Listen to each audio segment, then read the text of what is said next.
السلام عليكم ورحمة الله، بسم الله والصلاة والسلام على رسول الله. أهلا وسهلا بكل المبدعات اللي بيشرفوني يتفرجوا على الفيديو. معاكم تغريد سيد، ودي صفحة وقناة كروشيه توتا والمبدعات. أتمنى تقولي لي بتشوفيني من أي بلد، وكمان لو حابة تنفذي الشال هتنفذيه بأي غرزة. إن شاء الله هنشرح مع بعض خطوة بخطوة ازاي تقدري تنفذي غرزة الشال ده، و هقولك كمان تقريبا كمية الخيط اللي انت ممكن تحتاجيها. ولو عندك اي سؤال سيبهولي تحت في الكومنتات، وكمان قوليلي لو في اي حاجة حابة تستفسري عنها، هكون سعيدة جدا. ما تنسيش لايك وشير وكومنت حلو منك. يلا نسمي الله ونشوف هنشتغل الشال ازاي. انا هنا معايا خيوط رفيعة. الغرزة بتاعت الشال او الغرزة الاساسية اللي انتوا شفتوها معمولة بخيوط المهير اللي هي اليز انجورا جولد، بخيوط المهير الرفيعة. فانت ممكن تشتغلي بالخيوط الرفيعة او خيوط متوسطة السمك، يعني اشتغلي مثلا بمهير او الخيوط اللي في سمك اليز بيبي سكريم، او في نوع خيط جديد اسمه سبيشال. الخيوط اللي هي رفيعة او متوسطة السمك، بلاش الخيوط السميكة مش تبقى لطيفة قوي وهتسحب معاكي كمية خيط كبيرة قوي. خلاص. بالنسبة للكمية بتاعة الخيط، الكمية بتاعة الخيط هتبقى على حسب المقاس اللي انت عاوزاه للشال، وكمان على حسب سمك الخيط والإبرة اللي معاكي. بس عامة هو أقل كمية هاخدها 5 شلات، سواء بقى مهير أو خيوط اللي هي متوسطة السمك. واكبر كميه اخدها هي كيلو. ده بقى الناس اللي بتحب الشيل كبير جدا جدا جدا، وتحب يكون في شراشيب بقى وشغل والكلام ده، فاكبر كميه اخدها هو كيلو. فانتي خليكي في المتوسط، مثلا 7 أو 8 شلات يكونوا معاكي. تقدري تعملي شيل حجمه كويس قوي. انا هستخدم هنا ابره رقم 3، ونبدا بسم الله ونبدا. هعمل عقده بدايه. ممكن تشتغلي بدايره سحريه، بس انا مش هعمل دايره سحريه، انا هعمل سلاسل، هعمل 4 سلاسل، 1 2 3 4، واقفل بمنزلقة في اول سلسلة، وهبدأ اشتغل هنا في الفراغ اللي عملته السلاسل ده. هشتغل غرزة حشو، سلسلة، واخد لفة بالشكل ده كده، وادخل جوه الفراغ اشتغل غرزة بف. هنا ممكن تشتغلي غرزة البف ب3 لفات او 4 لفات او 5 لفات، على حسب كثافة الخيط اللي معاكي وسمك الخيط اللي معاكي، وعلى حسب الكثافة اللي انت حباها لغرزة البف بتاعتك. لو انت هتستخدمي خيط مهير خليكي في 4 لفات او 5 لفات. انا هنا هشتغل بالخيط ده يعتبر يعني رفيع، مش رفيع قوي زي المهير، فهعمل 3 لفات بس. تمام. ادي كده اول لفة، هاخد لفة تاني وادخل في نفس الفراغ، اخد لفة واطلع، واخد لفة وادخل في الفراغ، اخد لفة واطلع. كده انا عملت 3 لفات من البف، 3 حلقات على الابرة. هاخد لفة واطلع من كل الحلقات ما عدا اخر حلقة، بعدين هاخد لفة واطلع من الحلقتين اللي فاضلين على الابرة. كده انا عملت اول بف. تمام. هعمل سلسلة واخد لفة وادخل تاني اشتغل واحدة في بف ب3 لفات. تمام بالشكل ده كده. بعدين 3 سلسلة، 1 2 3، واشتغل كمان واحدة بف ما بينها سلسلة، 2 بف اسفة ما بينهم سلسلة بالشكل ده كده، بف ب3 لفات، سلسلة، وكمان واحدة بف. كده السطر الاول خلص. هلف الشغل بتاعي واشتغل على طول في الفراغ بتاع السلسلتين حشو، بتاع السلسلة اسفة حشو اللي هي ما بين البف، ارتفع سلسلة وارجع اشتغل كمان بف. اول السطر دايما معانا بف سلسلة بف. تمام كده، سلسلة وارجع تاني اشتغل غرزة بف.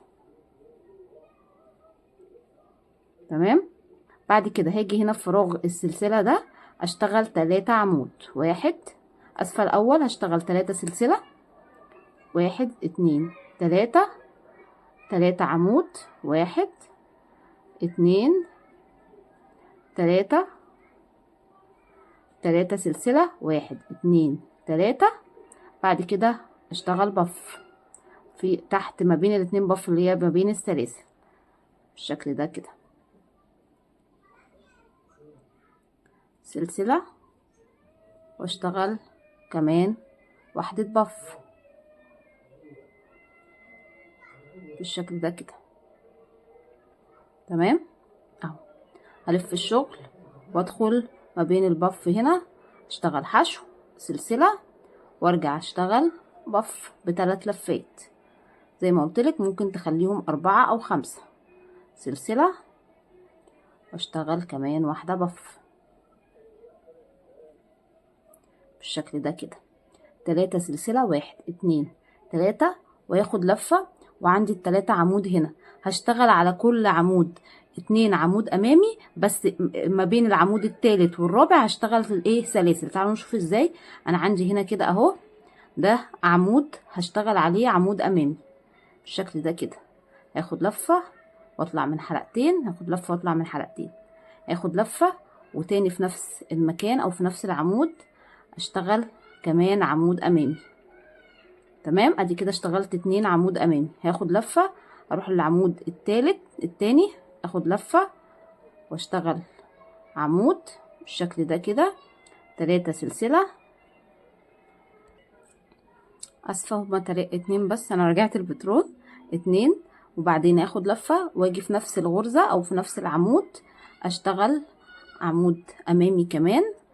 وبعد كده الغرزة التالتة العمود التالت هشتغل عليه 2 عمود امامي، 1 2 3 سلسلة، 1 2 3، واخد لفة واروح للعمود الغرزة السلسلة الأخيرة اللي ما بين 2 بف، واشتغل عليها بف سلسلة بف، 1 2 3 بالشكل ده كده.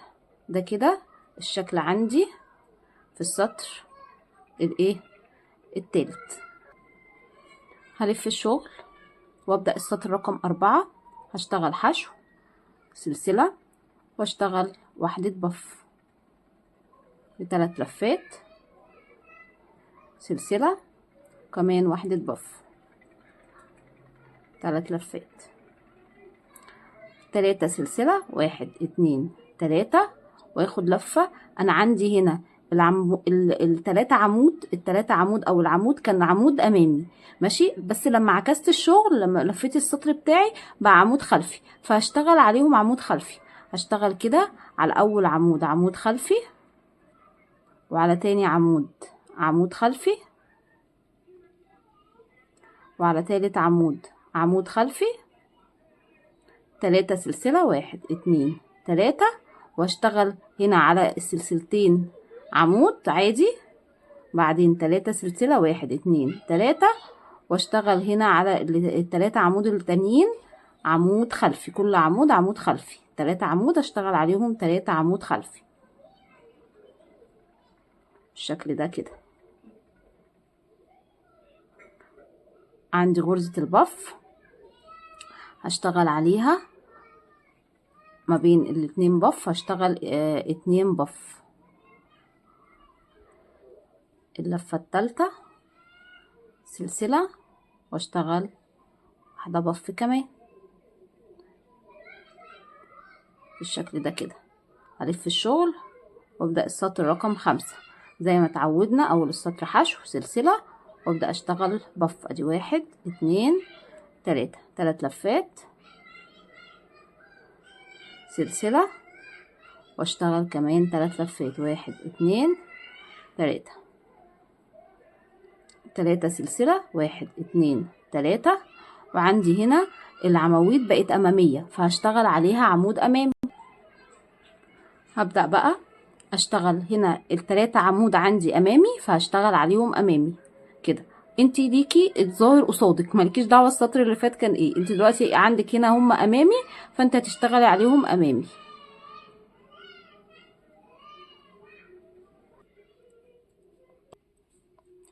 بعد كده 3 سلسله، 1 2 3، وهاجي هنا قبل العمود هنا على ال3 سلسله دول هشتغل حشو 5 سلسله، 1 2 3 4 5، وبعد العمود هنا عند ال3 سلسلة هشتغل برضو حشو 3 سلسلة، 1 2 3، وعندي العمود الأمامي كل عمود أمامي هشتغل عليه عمود أمامي.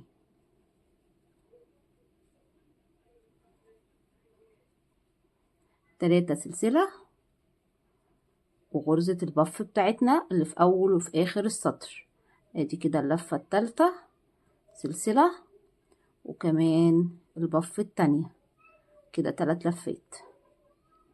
هلف الشغل، اول غرزة حشو سلسلة واشتغل غرزة بف كده 2 3 سلسلة غرزة بف.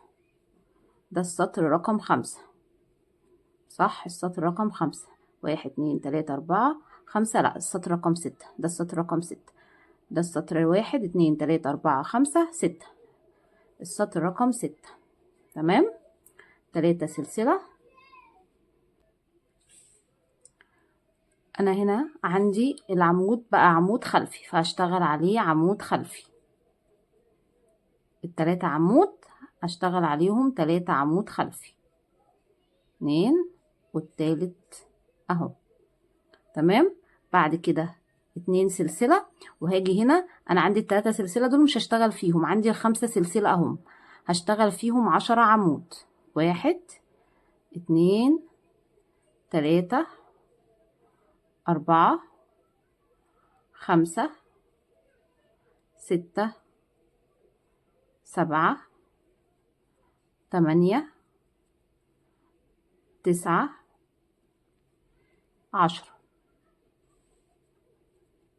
واشتغل 2 سلسلة واجي هنا العمود بقى عندي خلفي هشتغل عليهم كده خلفي 3 عمود خلفي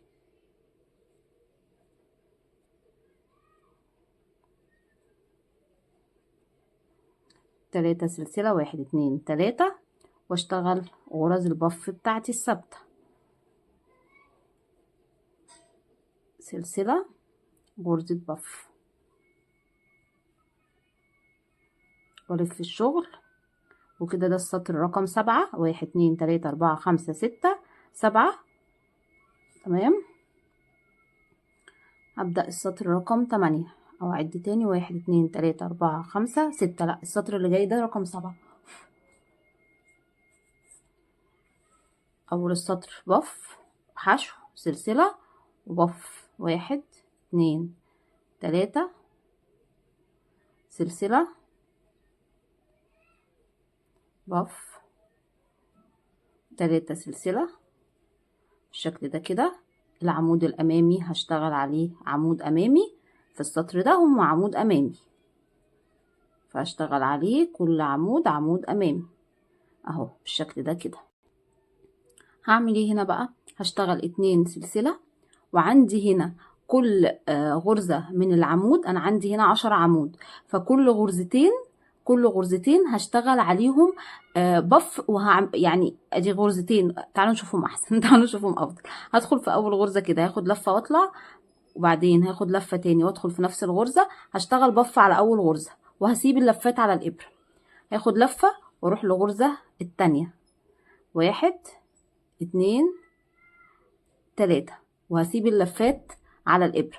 هاخد لفة واطلع من كل الحلقات ما عدا اخر حلقة وبعدين كده هقفل عليهم واشتغل سلسلة وهكذا بقى على اللي باقيين. هشتغل 1 2 3 اللي بعدها رقم 4 1 2 3 العمود رقم 4 واروح واخده لفه وطالعه من كل الحلقات ما عدا الاخيره واقفل عليهم كده بغرزه سلسله. اللي بعدها 1 2 3 واروح على الغرزه رقم 6 1 2 3 بالشكل ده كده سلسله 1 2 3 1 2 3 واخد لفه واطلع من كل الحلقات ما عدا اخر حلقه واقفل عليهم كده سلسله واخر غرزتين 1 2 3 والاخيره 1 2 3 كده تمام. 1 2 وهاجي هنا دول عمود امامي هشتغل عليهم عمود امامي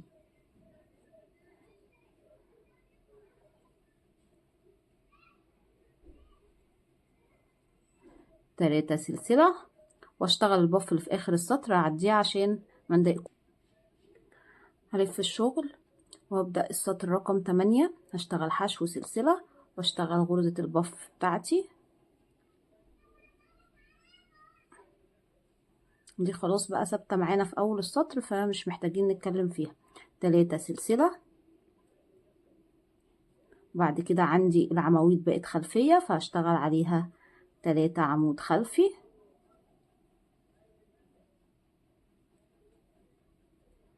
3 سلسلة، 1 2 3. وهاجي هنا عندي ما بين عندي كده 5 بف ماشي، فهشتغل هنا 3 وهنا 3 وهنا 3 وهنا 3 وهنا، تعالوا نشتغل مع بعض. هشتغل 1 2 3 واللي بعدها 1 2 3. وبشتغل ما بين البف والبف على السلسلة، وعندي على غرزة البف اللي في النص بشتغل واحدة، بعد كده 1 2 3 1 2 3. 3 سلسلة واشتغل على البريد الخلفي خلفي، على ال3 بريد خلفي او ال3 العمود الخلفي هشتغل عليهم 3 عمود خلفي. 1 2 3 واشتغل البف بتاعتي سلسلة واشتغل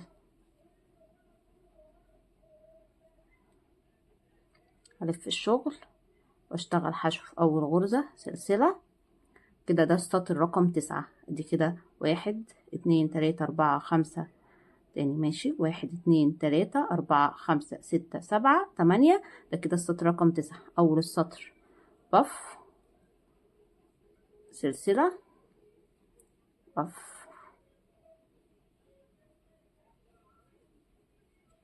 3 سلسلة تمام. وعندي هنا بقى هبدأ أسس لغرزة أناناسة جديدة، هبدأ أسس لغرزة أناناسة جديدة. ركزي بقى هنأسس لغرزة أناناسة جديدة ازاي. هاجي هنا في أول عمود هشتغل 2 عمود أمامي تمام، والعمود التاني هشتغل عليه واحدة بس عمود أمامي تمام، سلسلة أو خليها سلسلتين عشان تبقى باينة، سلسلة واحدة كفاية، خليها سلسلتين تمام. وهروح تاني في نفس العمود اشتغل عمود امامي كمان، والعمود الامامي اللي بعده هشتغل عمود امامي كمان 1 عمود امامي. يبقى انا بشتغل هنا اول عمود بشتغل عليه 2 عمود امامي، وتاني عمود بشتغل عليه عمود امامي سلسلتين عمود امامي، وتالت عمود بشتغل عليه 2 عمود امامي. بعد كده 4 سلسلة 1 2 3 4 تمام. وهتخطى من غرز الحشو اول غرزة، انا عندي 13 غرزة حشو، هتخطى اول غرزة واروح للتانية ابدأ اشتغل 11 غرزة حشو. 1 2 3 4 5 6 7 8 9 10 11. كده تجاهلت اول غرزة حشو واخر غرزة حشو. 4 سلسلة 1 2 3 4، وعندي 3 عمود امامي هشتغل على اول عمود 2 عمود امامي، تاني عمود هشتغل عليه عمود امامي 2 سلسلة عمود امامي تاني في نفس المكان. بعد كده تالت عمود هشتغل عليه عمود 2 عمود امامي تمام. 3 سلسلة وغرزة البف هشتغل عليها بف زيها سلسلة كمان بف تمام. هبدأ بقى السطر الجديد. السطر الجديد هبدأ اقفل الوردة دي او الاناناسة دي، هبدأ اقفلها كده تمام. هنشوف هنقفلها ازاي، وابدأ بقى ايه اعمل واحدة هنا وواحدة هنا، اناناسة جديدة هنا واناناسة جديدة هنا. بكرر من اول السطر الكام، السطر كده ده 1 2 3 السطر الرابع، يعتبر كده ببدأ بقى من السطر الرابع يعني كده، او انا كده كنت بادئه من السطر الثالث اللي هو كان ايه، اللي انا فتحت مكان للاناناس، فابدأ يعتبر اكرر من السطر الرابع. تعالوا نشوف ازاي. هلف الشغل وادخل في اول غرزة اشتغل حشو سلسلة، غرزة البف بتاعتي،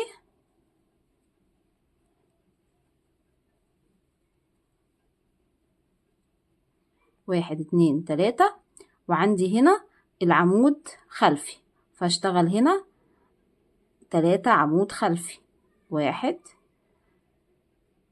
2 3، 3 سلسلة، 1 2 3، وهاجي هنا على السلسلتين اشتغل عمود عادي 3 سلسلة، واشتغل 3 عمود خلفي تاني، 1 2 3، 4 سلسلة، 1 2 3 4، وهتخطى اول غرزة حشو، ابدأ من الغرزة رقم 2 واشتغل 9 غرزة حشو، 1 2 3 4 5 6 7 8 9، 4 سلسلة 2 3 4، وهاجي هنا اول 3 عمود خلفي، 1 2 3، 3 سلسلة، عمود 3 سلسلة، 3 عمود خلفي، 1 2 3،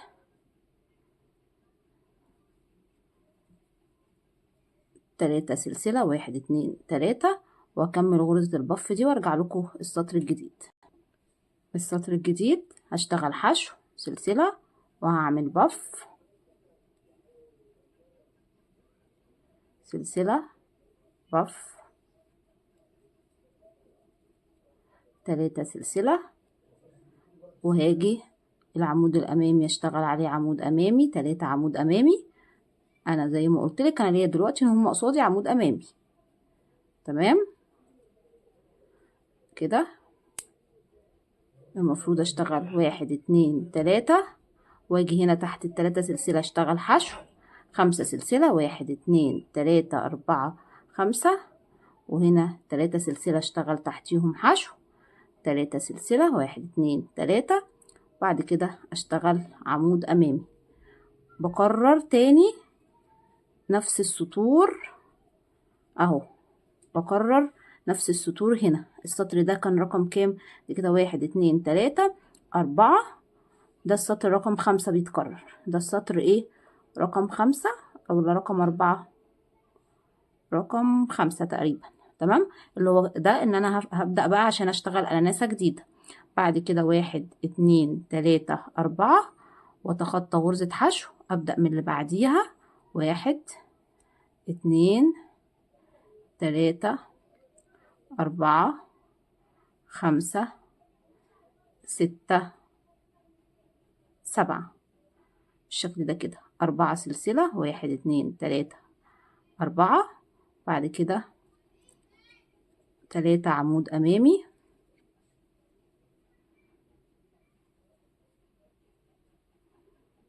3 سلسلة، حشو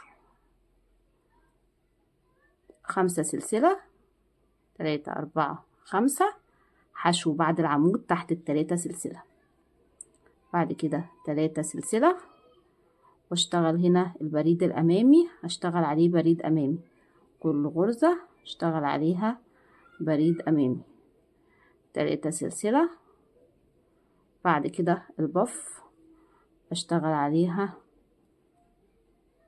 بف سلسلة، بف بالشكل ده كده. هلف الشغل واشتغل حشو سلسلة، واشتغل البف اول السطر سلسلة، كمان واحدة بف عادي، اول السطر بقى ثابت معانا، 3 سلسلة،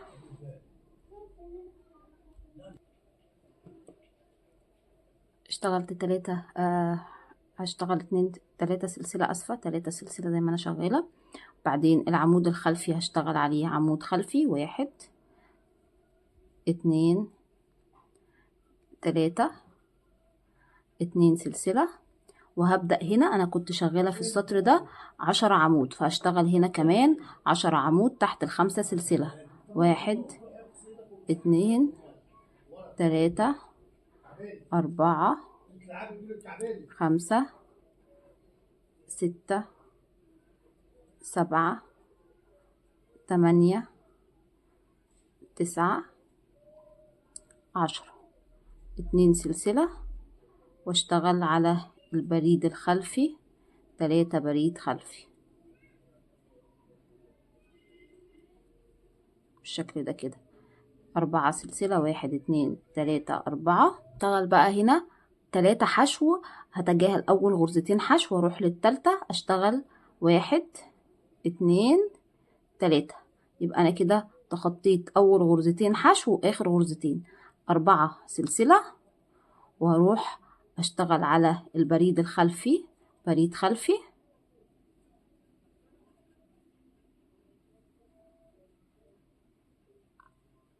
2 سلسلة، واشتغل على ال5 سلسلة 5 عمود، 1 2 3 4 5 اسفة 10 6 7 8 9 10 بالشكل ده كده. و2 سلسلة، والبريد الخلفي هشتغل عليه بريد خلفي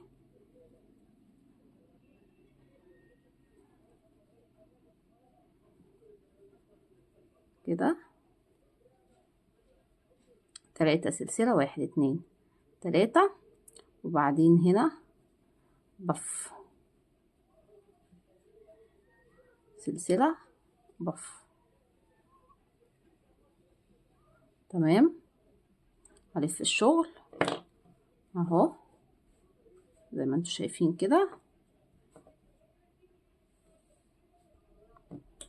هبدأ بقى السطر ده، هكرر السطر اللي هو فيه غرزة البف، الاتنين اللي بشتغلهم ايه مع بعض، يعني 3 عمود هنا و3 عمود هنا، هشتغلهم هنا هنكررهم هنا. تعالوا نشوف هنكررهم ازاي. هشتغل اول حشو سلسلة، واحدة بف سلسلة، واحدة بف كمان، 3 سلسلة، والعمود الامامي هشتغل عليه عمود امامي، عندي 3 فهشتغل على كل واحد 3. 2 سلسلة، وهنا هشتغل 1 2 3 3 لفات، واروح للعمود رقم 2 1 2 3، واطلع من الحلقات كلها ما عدا اخر حلقة واقفلهم مع بعض سلسلة، واكرر تاني 1 2 3، واللي بعدها 1 2 3. هكمل بقى بقية ال10 بنفس النظام، سلسلة، واكمل بقية ال10 غرز بنفس النظام. خلصت كده غرز البف. تمام. هعمل 2 سلسلة وابدأ اشتغل البريد الامامي بريد امامي بالشكل ده كده، 3 سلسلة، واجي هنا هشتغل غرزة الحشو واحدة بس اللي في النص، 3 سلسلة، واشتغل على البريد الامامي بريد امامي، عندي 3 غرز اشتغل عليهم 3 غرز، 2 سلسلة، وهكرر تاني غرز البف اللي هو كل 2 بف بشتغلهم مع بعض.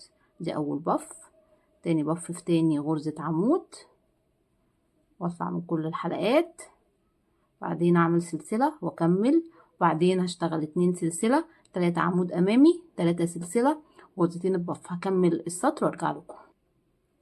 هبدأ بقى السطر الجديد، هلف الشغل واشتغل اول غرزة حشو سلسلة، اشتغل بف،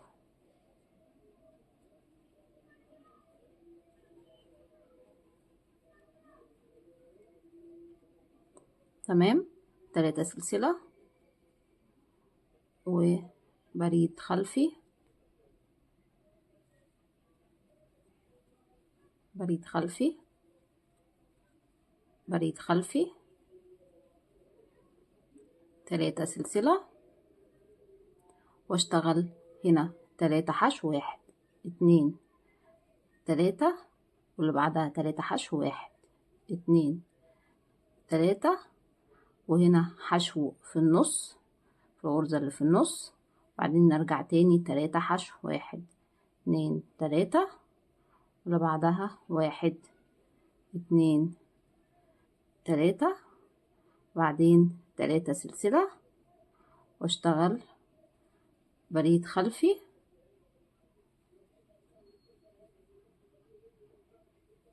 3 بريد خلفي، 5 سلسلة، 1 2 3 4 5 واروح على طول على البريد الخلفي اشتغل عليه بريد خلفي، 3 بريد خلفي، 1 2 3 تمام، وبعدين 3 سلسلة واشتغل تاني هنا في الحشو ما بين الحشو اسفة ما بين البف والبف 3 حشو، 1 2 3 1 2 3 وهنا في راس البف دي بشتغل 1 حشو اللي في النص، بعدين ارجع تاني 1 2 3 1 2 3 بعدين 3 سلسلة والبريد الخلفي هشتغل عليه بريد خلفي، 3 سلسلة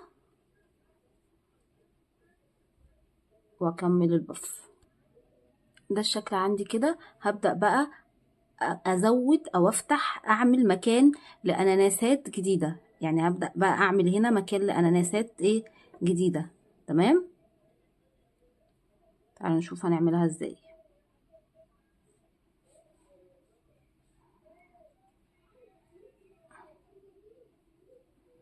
اول السطر ثابت فمش هنتكلم كتير،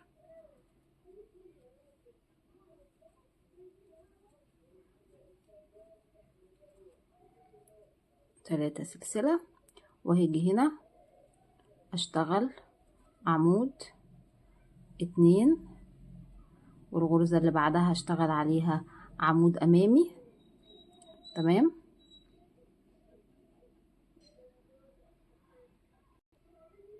2 سلسلة عمود امامي في نفس الغرزة، بعدين الغرزة اللي بعديها 2 عمود امامي، 1 2 4 سلسلة، 1 2 3 4 وبتخطى اول غرزة حشو اروح اللي بعديها اشتغل حشو واشتغل 11 غرزة حشو كده، 2 3 4 5 6 7 8 9 10 11 4 سلسلة، 1 2 3 4 وهنا هشتغل على العمود الأمامي، عمود أمامي، 3 عمود أمامي، 2 سلسلة واروح عند ال3 عمود أمامي اللي بعديهم على طول واشتغل 3 عمود أمامي،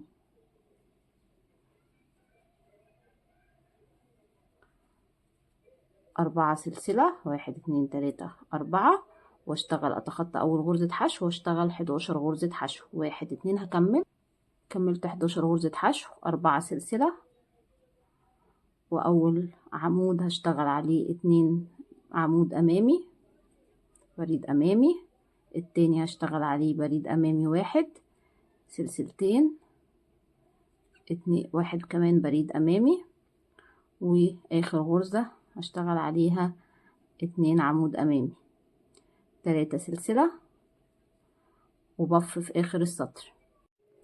كده انا بقى عملت ايه؟ قفلت اناناسه اهي كده، قفلتها، كانت اخر حاجه فيها اللي هي ال5 سلسله. وكده السطر ده عملت مكان ل3 اناناسات جداد، 1 2 3 اهو كده انا اسست مكان ل3 اناناسات جداد. ايه، بدات اسس لاناناسات جديده، ادي واحده، التانية، التالتة. تعالوا نشوفهم هنبداهم ازاي ونقفل ايه التانيين ازاي. هو يعتبر تكرار، انت بتفهمي الفكره وبتفهمي ترتيب الغرز ماشي ازاي، وتبداي تشتغلي. اول حاجه هشتغل حشو سلسله، واشتغل بف،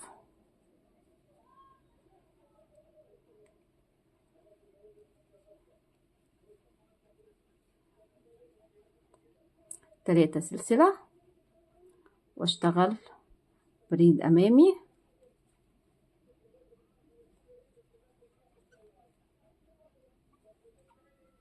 بالشكل ده كده. وعندي هنا الاتنين سلسله، فبشتغل 3 سلسله اهو، عمود، 3 سلسله، واشتغل 2 بريد امامي، اسفه 3 بريد امامي اهو على ال3 غرز. تمام. بعد كده 4 غرز سلسله، واجي هنا بتخطى اول غرزه حشو، اروح للتانية، 1 2 3 4 5 6 7 8 9، 4 سلاسل، 1 2 3 4، 3 بريد خلفي،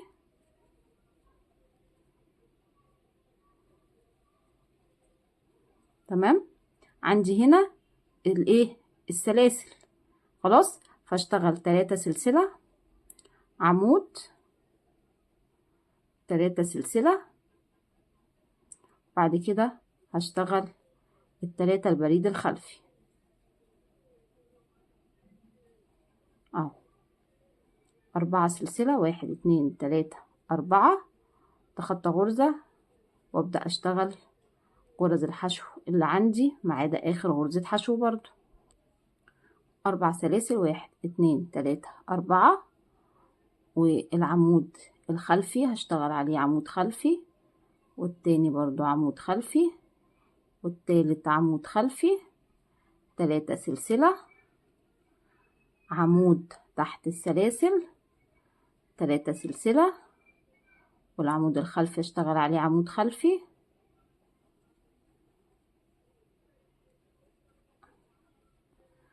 3 سلسلة، واشتغل البف بتاعتي. هي خلاص الفكرة يعتبر وضحت، احنا بس بنكرر عشان نشوفها يعني بتأسسي الجديد ازاي. تمام.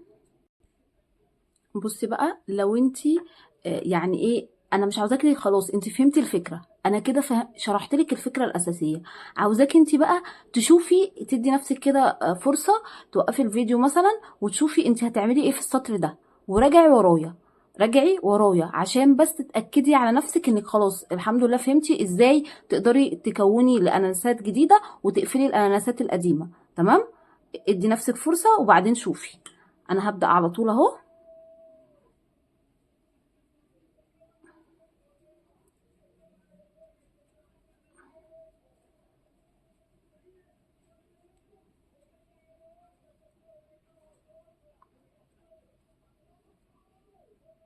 هاجي هنا البريد الامامي هشتغل عليه بريد امامي، خلاص احنا عارفين في اول السطر بف سلسله بف 3 سلسله، وبعدين 3 بريد امامي ثابتين برضو.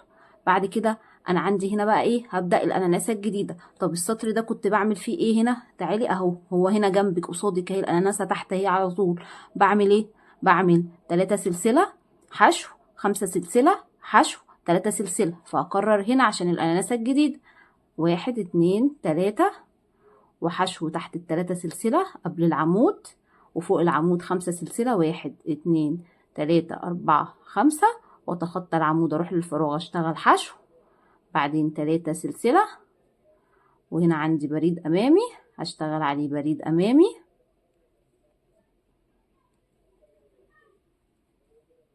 واللي بعده بريد امامي، وهنا بقفل الاناناسة يبقى اشتغل 4 سلسلة، 1 2 3 4، اتخطى اول غرزة اروح للتانية اشتغل 1 2 3 4 5 6 7، 4 سلسلة، 1 2 3 4، وعندي هنا البريد الامامي يبقى اشتغل عليه بريد امامي. سهلة خالص اهو.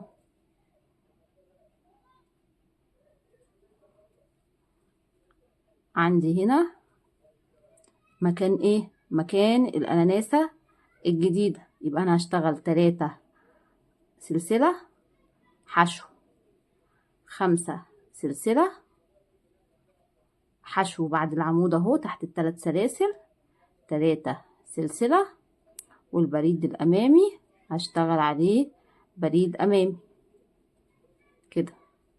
بعدين عندي هنا الاناناسة اللي بقفلها يبقى اشتغل 4 سلسلة وانقص غرزة حشو من الاول وغرزة حشو من الاخر، هيبقى معايا 7 غرز حشو هشتغل عليهم 7 غرز حشو، 4 سلسلة بريد امامي، هكون الاناناسة الجديدة نفس اللي هنا بالظبط، نفس ما عملت هنا نفس ما عملت هنا، اللي هو 3 سلسلة حشو، 5 سلسلة حشو، 3 سلسلة، وبعد كده بكمل الايه السطر الاخر، هكمله وارجع لكم. خلصت السطر بالشكل ده كده، هلف الشغل وهبدأ بقى السطر اللي بعمل فيه العمود، السطر اللي بعمل فيه ال10 عمود. فعادي اول السطر البف بتاعتي العادية اهو، 2 3 سلسلة بف، 3 سلسلة، وعندي هنا دول بريد خلفي فاشتغل عليها بريد خلفي كده اهو، بريد خلفي بشتغل عليه بريد خلفي. عندي هنا 3 سلسلة هشتغل فوقهم 2 سلسلة، 1 2، واشتغل 10 عمود على ال5 سلسلة، 1 2 3 4 5 6 7 8 9 10، 2 سلسلة، واجي هنا البريد الخلفي اشتغل عليه بريد خلفي اهو. عندي هنا ايه الاناناسة اللي بتتقفل، يبقى اشتغل 1 2 3 4، وعندي هنا 5، عندي هنا 7 غرز حشو هخليهم ايه هخليهم 3، فاتخطى 1 2 والتالتة ابدأ اشتغل من اولها 3 غرز حشو، بعدين 1 2 3 4، وعندي البريد الخلفي اشتغل عليه بريد خلفي.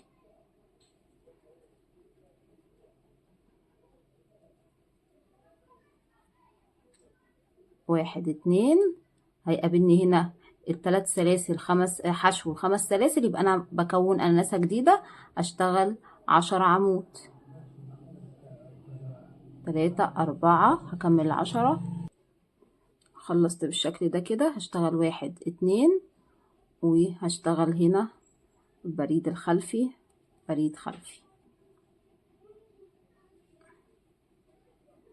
تمام، 4 سلسلة، واقفل الاناناسة التانية، هتخطى اول غرزتين واشتغل 3 حشو وهكمل. خلصت كده، انا خلصت على فكرة، عملت ال3 حشو و4 سلسلة وال3 عمود الخلفي، وبعدين 2 سلسلة، واشتغل هنا الايه مكان الاناناسة الجديدة اللي هو ال10 عمود. هكمل بقى واكمل السطر 10 عمود، 2 سلسلة، 3 عمود خلفي، 3 سلسلة وغرزة البف، ونرجع السطر الجديد. خلصت السطر وهبدأ السطر الجديد. السطر الجديد يبقى هعمل فيه ايه؟ هعمل اللي هي غرز البف اللي هما الاتنين مع بعض، غرزتين البف اللي بعملهم ايه مع بعض، هشتغلهم ايه هنا فوق الايه ال10 عمود. تعالوا هعملهم كده اهو عشان بس نختصر الوقت، انتي خلاص المفروض عرفتيهم تمام. هعمل ايه؟ هعمل في اول السطر بف 3 سلسلة، 3 بريد امامي، 2 سلسلة، كانوا 2 ولا 3، نرجع للباترون، 3 سلسله. وبعد كده هنشتغل ايه البف الاتنين مع بعض سلسله، بف اتنين مع بعض سلسله، وبعدين 3 سلسله، 3 بريد امامي، ونيجي هنا عند الاناناسه دي نقفلها مع بعض. تعالوا نراجع بس نعمل البف مع بعض. بدخل في اول عمود واشتغل واحده بف من 3 لفات، وادخل في تاني عمود اشتغل واحده بف من 3 لفات، واقفلهم مع بعض سلسله، واكمل الباقي بنفس الطريقه. خلصت كده غرز البف اهو تمام، وعملت السلاسل وعملت ال3 بريد امامي. هنا دلوقتي هقفل السلسله دي، فهعمل 3 اسفل اناناسه، هعمل 3 سلسله، وهيجي عندي 3 غرز حشو اخليهم غرزه واحده، 3 سلسله. وبعد كده هشتغل البريد الامامي، بريد امامي عندي 3، فاشتغل عليهم 3 بريد امامي، 3 سلسله، واشتغل تاني هنا ال10 عمود، هشتغل على كل 2 مع بعض بف، كل 2 عمود اشتغل عليهم واحده بف كبيره اهو سلسله، واكمل وهكذا لاخر السطر. بكرر بقى، هكرر اخر السطر التكرار بتاعي. هنا فوق الاناناسه لما اخلص ال2 عمود ده هشتغل 3 سلسله حشو، 3 سلسله، وارجع اكمل تاني. خلصت السطر، هبدأ السطر الجديد، هلف الشغل واشتغل البف بتاعتي كده 3 سلسلة، 3 سلسلة. البريد خلفي اشتغل عليه بريد خلفي،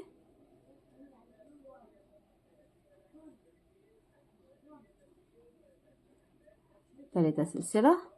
وهنا عندي بشتغل ما بين البف 3 حشو، 3، وعندي البف دي اللي في النص بشتغل عليها واحدة حشو زيادة، بعدين 3 حشو تاني اهو، 3 سلسلة. والبريد الخلفي اشتغل عليه بريد خلفي،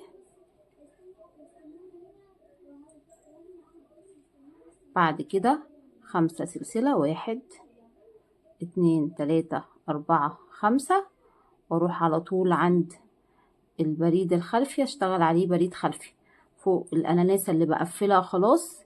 لما بقى عندي غرزة حشو واحدة واروح شغالة 5 سلسلة اهي، عندي غرزة حشو واحدة واروح شغالة عليهم 5 سلسلة اهو، فوقها 5 سلسلة عشان اقفلها خلاص كده انا انتهيت منها.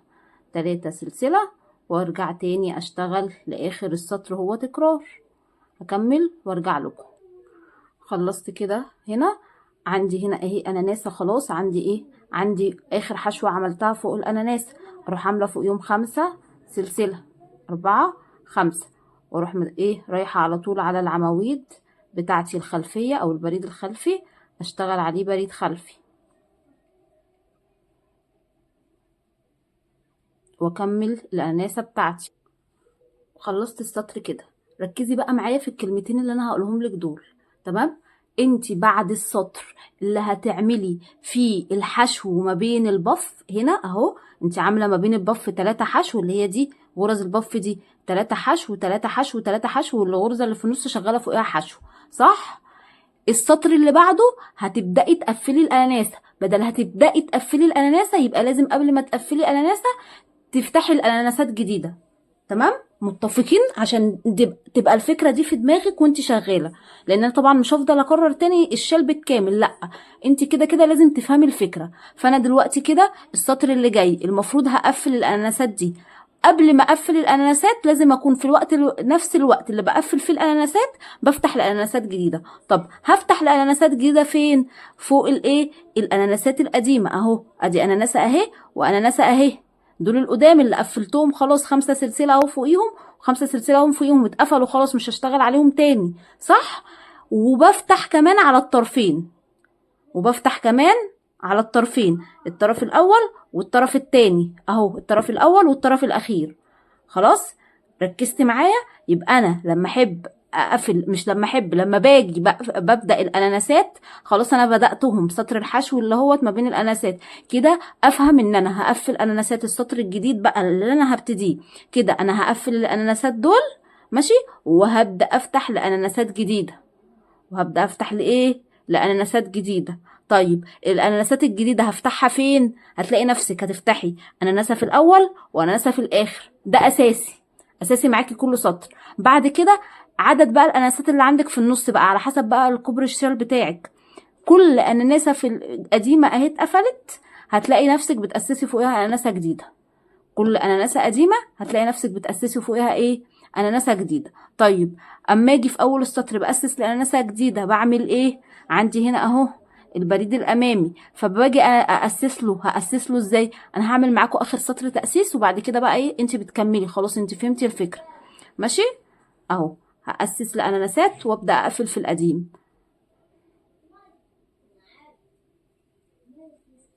هو انا كنت بزعق؟ معلش، انا اسفة جدا بس كنت متحمسة. 1 2 3. وعندي هنا البريد الامامي هشتغل عليه بريد امامي، تاني بريد امامي اهو عشان بأسس لاناناسة جديدة. بعد كده العمود التاني هشتغل عليه عمود 1 2 سلسلة، 3 سلسلة بقى، وعمود كمان في نفس العمود. بعد كده الاتنين عمود امامي. ادي كده مكان الاناناسة الاولى. بعد كده 1 2 3 4 عشان هبدأ اقفل الاناناسة دي. انا كده بقى دي تأسيس اناناسة، يبقى بقفل الاناناسة دي، بتخطى اول غرزة حشو وادخل في التانية وابدأ اشتغل 11 غرزة حشو. اول سطر في ايه؟ في ان انا اقفل الاناناسة اهو، بيبقى 11 وبعديه 9 وبعديه 7 وبعديه 3 وبعديه 1. تمام كده. 4 سلسلة، 1 2 3 4. وعندي هنا البريد الأمامي بشتغل عليه بريد أمامي. كده أنا جيت في النص بقى. البريد الأمامي اللي في النص دوت فوق الإيه؟ الأناناسة القديمة اللي اتقفلت. هشتغل 3 سلسلة واشتغل على طول على البريد الأمامي اللي بعدها كده. يبقى أنا كده أهو مكان الإيه؟ الأناناسة الجديدة أهو. ال3 سلسلة هو مكان الأناناسة الجديدة، وارجع اكمل تاني 4 سلسلة واقفل الاناناسة القديمة. خلاص عرفتي اول السطر اهو، هتشتغلي زيه في اخر السطر. وكل الاناناسات اللي في النص اللي اتقفلت هتشتغلي فوقيها ايه؟ ال3 سلسلة. تمام. طب السطر اللي بعده هشتغل بنفس النظام اللي هو بتاع السطر الاول. هشتغل ايه؟ هشتغل هنا السطر اللي انا اشتغلته هنا اللي هو هنا بقى اهي، ده البف فوقيها بف، ال3 سلسله فوقيهم ب3 سلسله، البريد الامامي فوقيه بريد امامي. هنا عندي 3 سلسله يبقى اشتغل عليها 3 سلسله عمود، 3 سلسله بريد امامي، بقفل في الاناناسه بتاعتي فبنقص غرز حشو. البريد الامامي بشتغل عليه بريد امامي. جيت عند ال3 سلسله اللي انا هاسس لهم لاناناسه جديده، يبقى هشتغل ايه؟ هشتغل 3 سلسله عمود، 3 سلسله البريد الامامي اشتغل عليه بريد امامي، وهكذا. تمام. هو تكرار اللي فات، ركزي في اللي فات وكرري بقى. تمام. اتمنى يكون الشرح واضح وسهل وبسيط.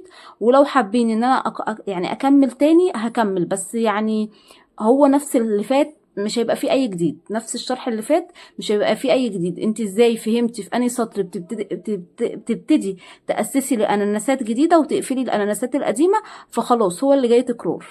تمام. ان شاء الله اشوفكم في فيديو جديد. السلام عليكم ورحمه الله وبركاته.